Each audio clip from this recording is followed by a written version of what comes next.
All right, today we are diving deep into a book that honestly can change your life, Eckhart Tolle's The Power of Now. And this isn't just another guide on managing stress. Nope, this is about completely shifting your relationship with your own mind to find real peace in the only moment that ever truly exists, right now. So let me ask you something. Does your mind ever feel like a noisy radio that's just stuck on full volume? You know, constantly blasting you with worries about what you did yesterday or anxieties about what might happen tomorrow? If you've ever felt just trapped by that relentless mental chatter, then you are in the right place, because we're about to find the off switch. Okay, let's get right to the heart of it. According to Tolle, the vast majority of our stress, our anxiety, and our pain, it doesn't really come from our jobs or our relationships or our bank accounts. It comes from one place, our own minds. We suffer because we're mentally lost, either stuck regretting a past we can't change or fearing a future that isn't even here yet. So that brings us to our first big idea, the prison of your mind. We're going to explore exactly how our minds build these invisible walls around us, and, more importantly, how we can find the key and walk right out. So here it is, the great illusion that almost all of us live under. We go through life believing, I am my thoughts. So when a negative thought pops up, like I'm not good enough, we just accept it as a fact, as our identity. But the huge, game-changing shift Tolle asks us to make is this. You are not your thoughts. You are the one who hears them. You're the silent observer of them. So what's fueling all this negativity? Well, Tolle has a name for it, the pain body. Just think of it like an energy field living inside you that's made up of all your old, unresolved emotional pain. It's kind of like a dormant volcano that absolutely loves drama, negativity, and conflict, because that's its food. That's what keeps it alive.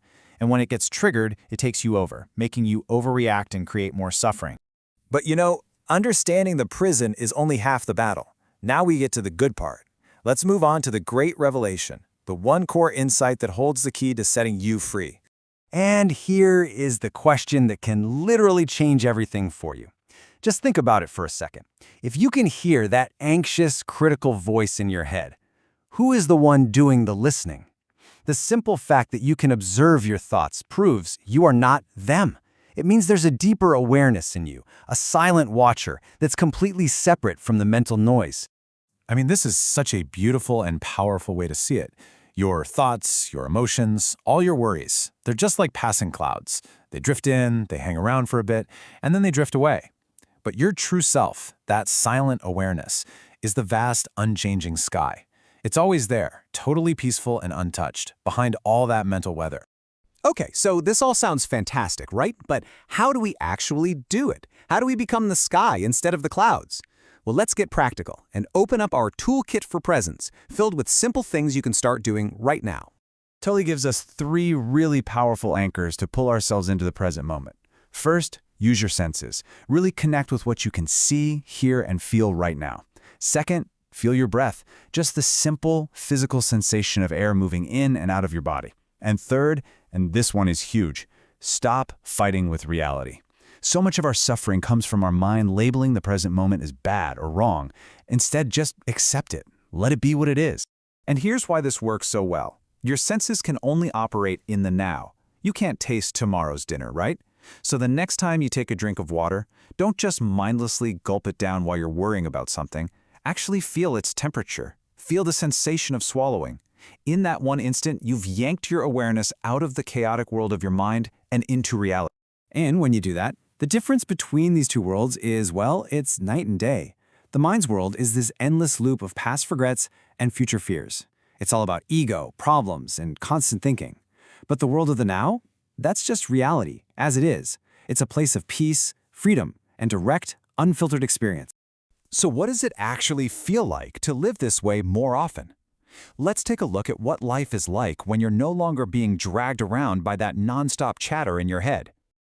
The biggest obstacle, the main thing that keeps pulling us back into our heads, is the ego. That's the false, mind-made self. And it has all these little survival tricks to keep you trapped in thought. It's constantly comparing you to other people, it's desperately seeking approval, and it loves to cling to these limiting stories and identities, like I am a failure or I'm always anxious. The way to dissolve the ego's power is to discover what Tolle calls inner space. And listen, this isn't some weird mystical concept. It's simply that silent, peaceful awareness you can feel in the gaps between your thoughts. The more you notice this quiet space, the more you realize that that is your true, unshakable self. And this brings us to our final, and honestly our most important section. Because this isn't just interesting information, it is a call to action. It's about realizing that your entire power to change your life, to find peace, to be happy, exists in one place and one place only. So many of us live our lives in a state of waiting, don't we?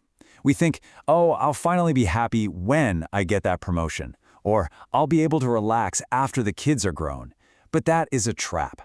Life isn't a dress rehearsal for some big event in the future. This is it. Your life is happening right now. And really, this is what it all comes down to. In this very moment, you have a choice. You can hear all of this, think, that's nice, and then go right back to the old, comfortable habits of worry and mental noise. Or you can decide right here and now to wake up and start practicing, to start living differently. And so we end with this one final thought. Everything you have ever experienced in your entire life happened in a moment called now. And everything you ever will experience will also happen in the now. Your whole life is just a series of these present moments. So